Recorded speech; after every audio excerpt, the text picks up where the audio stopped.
Aujourd'hui, on est en Savoie, au lac du Bourget, et je ne suis pas seul. Bonsoir. Je suis très bien accompagné. Plus beau lac de France. Alors on est en plein mois de janvier, c'est une période qui est souvent beaucoup plus calme en naturalisme pour observer la faune, sauf pour un groupe d'espèces, et notamment les oiseaux hivernants, qui passent en nombre ici, sous nos latitudes.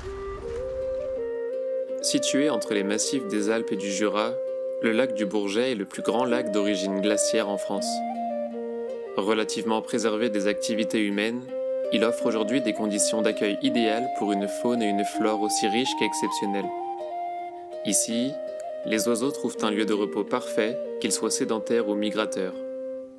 En hiver, le lac accueille chaque année de belles surprises venant du Grand Nord.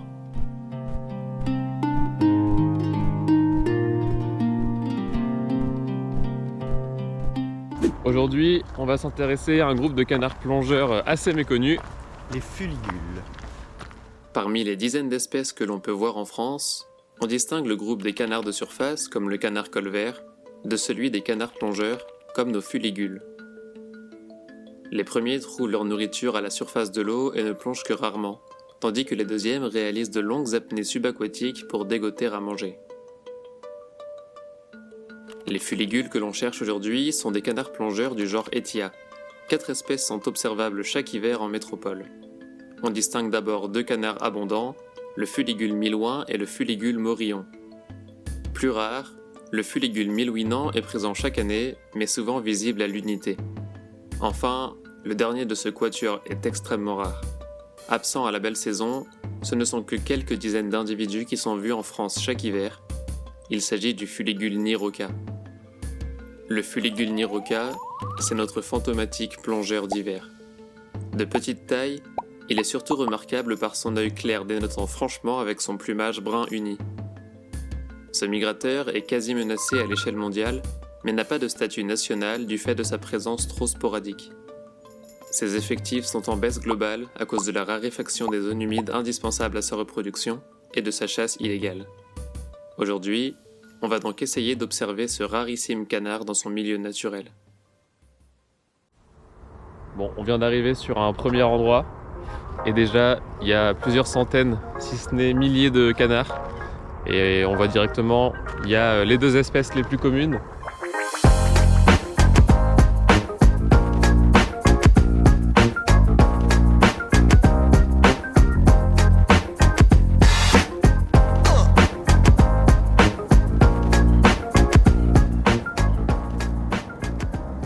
Et le gros enjeu, ça va être que les 2 espèces les plus rares, elles sont soit absentes ici, soit à l'unité au milieu des milliers de canards.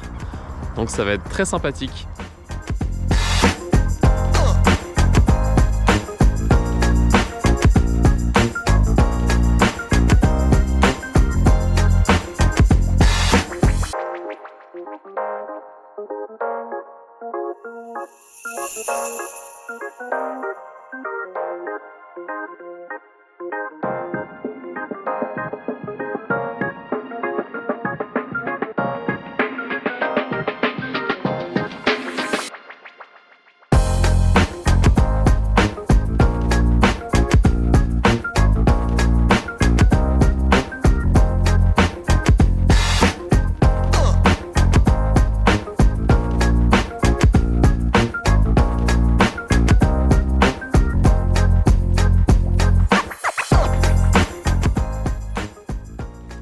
Bon bah premier endroit très sympathique. C'est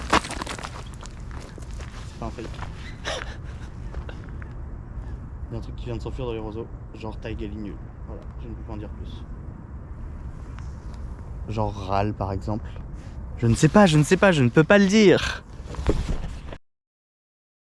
Je disais donc, premier endroit très sympa, plusieurs centaines de fuligules morillons et Fuligule milouin, donc les deux espèces qui sont largement les plus abondantes.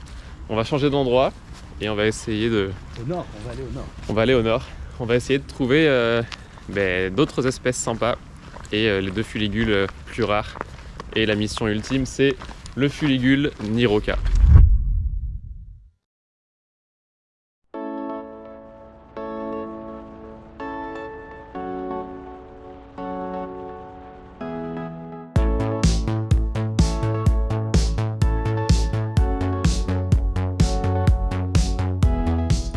Nous voilà donc en route autour du lac.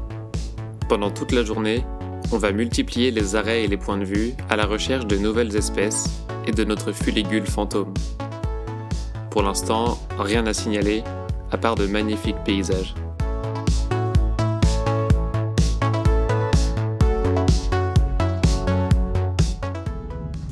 Bon, les endroits sont tous magnifiques, mais à chaque fois c'est des centaines de morillons, des centaines de milouins, et on se torture les yeux, c'est un enfer pour essayer de dégoter un individu rare au milieu du reste, mais pour l'instant, rien du tout. Je pleure, j'en pleure.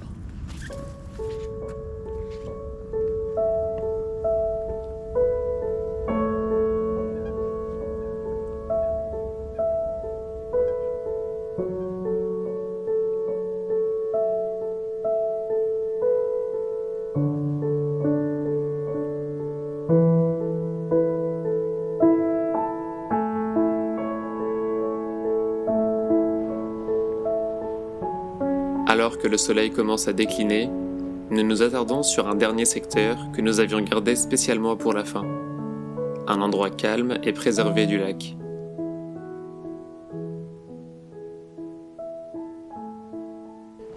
On a fait une bonne partie du tour du lac.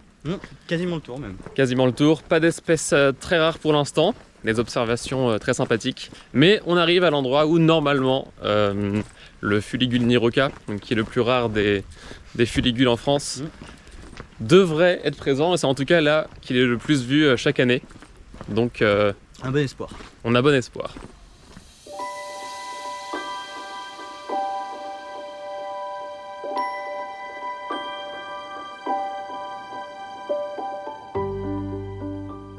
Une fois sur place, nous sommes accueillis par un couple de canards plongeurs, aussi magnifiques que communs. Mais ce ne sont pas des fuligules. Mais pour notre plus grand plaisir, les rarissimes fuligules niroca étaient aussi au rendez-vous.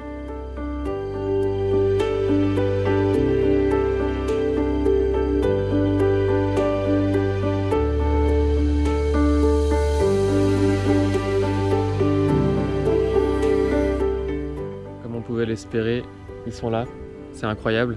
Il y en a une petite douzaine. C'est assez impressionnant d'ailleurs. Ce qui est assez fou, ouais, parce que chaque année en France, c'est maximum quelques dizaines qui sont observés. Donc il y en a une grosse partie juste là. Alors ils sont un peu loin, mais c'est incroyable de les voir ici.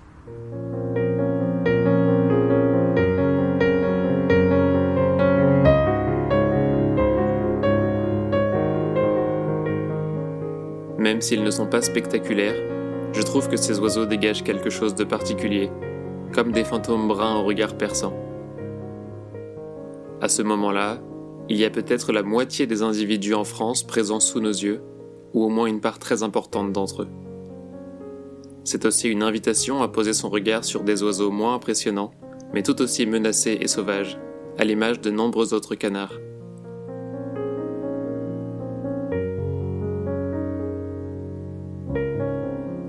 Ce tour du lac nous a emmenés à la découverte de ces plongeurs méconnus que l'on appelle fuligules. Il nous a permis d'observer 3 d'entre eux, le fuligule milouin, le fuligule morillon et le mythique niroca. Pour le milouinant, ce n'est que partie remise.